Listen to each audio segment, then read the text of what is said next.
ভাই আপনি কিভাবে পারেন সালাত আদায় না করে শুয়ে থাকতে? আপনি কিভাবে পারেন যে সালাত আদায় না করে আপনি ঘুমের মধ্যে বিভোর থাকতে?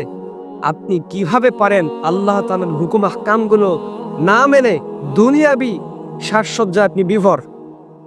অথচ আপনি খেয়াল করে দেখেন মাত্র একটা সেজদা না দেওয়ার কারণে আল্লাহ পাক ইবলিসকে কাফের নামে ঘোষণা করছিলেন।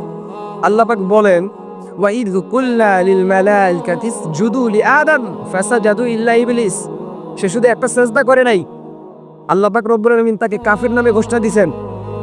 আবা ওয়াস্তাকবারা ওয়া কানা মিনাল কাফিরিন। আল্লাহ পাক তাকে কাফের নামে ঘোষণা দিলেন, অহংকারী রূপে তাকে আল্লাহ পাক ঘোষণা করলেন। তাহলে আপনি আমি জীবনের মধ্যে কতগুলো সেজদা আমরা বাদ দিস?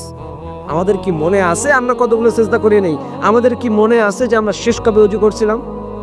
আমাদের কি মনে আছে যে আমরা শেষ কবে নামাজ পড়ছিলাম? আল্লাহ পাক শুধু আমাদের জন্য জুমার দিনের নামাজ ফরজ করেন নাই, তিনি আমাদের জন্য 5 ওয়াক্ত নামাজ ফরজ করছেন।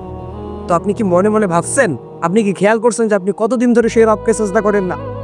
সে রব যদি আল্লাহ পাক রব্বুল আলামিন যদি আপনার প্রতি, আপনার কাছে যদি হঠাৎ করে জিব্রাইল আজরাইলকে পাঠাই দিয়ে দেন, আর আজরাইল আলাইহিস সালাম যদি এসে আপনার গলার মধ্যে পাড়া দিয়ে আপনার জানটাকে নিয়ে যেতে চান, তখন আপনি কি করবেন?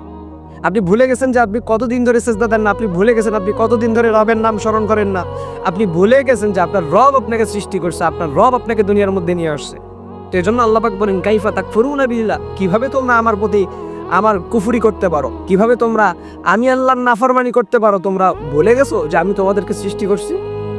কি জন্য আল্লাহ তাআলা সৃষ্টি করছেন সেটাও আল্লাহ পাক বলতেছেন, আল্লাযী খালাকাল মাউতা ওয়াল হায়াতা লিয়াবলুয়াকুম আইয়ুকুম আহসানু আমালা।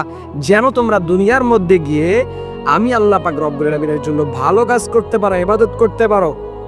আহসানু আমালা, কে আমল ভালো আমল করতেছো এটা আমি দেখবো, এটা পরীক্ষা করার জন্য তোমাদেরকে দুনিয়ার মধ্যে প্রেরণ করা হয়েছে। এমনি মউত আর হায়াতকে আমি সৃষ্টি করি নাই। তো আপনি ভুলে গেছেন আপনি শেষ কবে সেজদা দিয়েছেন, আর আপনি ভুলে গেছেন আপনার রবের নাম, আপনি ভুলে গেছেন যে আপনার রব আপনার সৃষ্টিকর্তা। তো এই জন্য ফিরে আসেন সেই রবার দিকে, হেদায়েত চেয়ে নেন আল্লাহ তাআলার কাছে। হেদায়েত আল্লাহ পাক এমনি আপনাকে দিবেন না। ছেড়ে আসেন সেসব অশ্লীলতা, যে অশ্লীলতা আপনাকে আল্লাহ তাআলার নাম থেকে দূরে রাখে। ছেড়ে দেন সেই সমস্ত গান বাজনা, ছেড়ে দেন সেই সমস্ত খেলা যেগুলো আপনাকে আল্লাহর প্রতি, আল্লাহকে সেজদা দেওয়া থেকে দূরে রাখে। সেজন্য রবের কাছে হেদায়েত চেয়ে নিয়ে ফিরে আসেন সেই রবের দিকে, ফিরে আসেন হারাম যে সম্পর্কে থেকে, ফিরে আসেন আল্লাহ তাআলার কাছে এসে তওবা করেন, রুজু হন আল্লাহ তাআলার দিকে। আল্লাহ তাআলার কাছে হেদায়েত চেয়ে নিয়ে সঠিক একজন দিনদার মানুষ হিসেবে আপনি নিজেকে তৈরি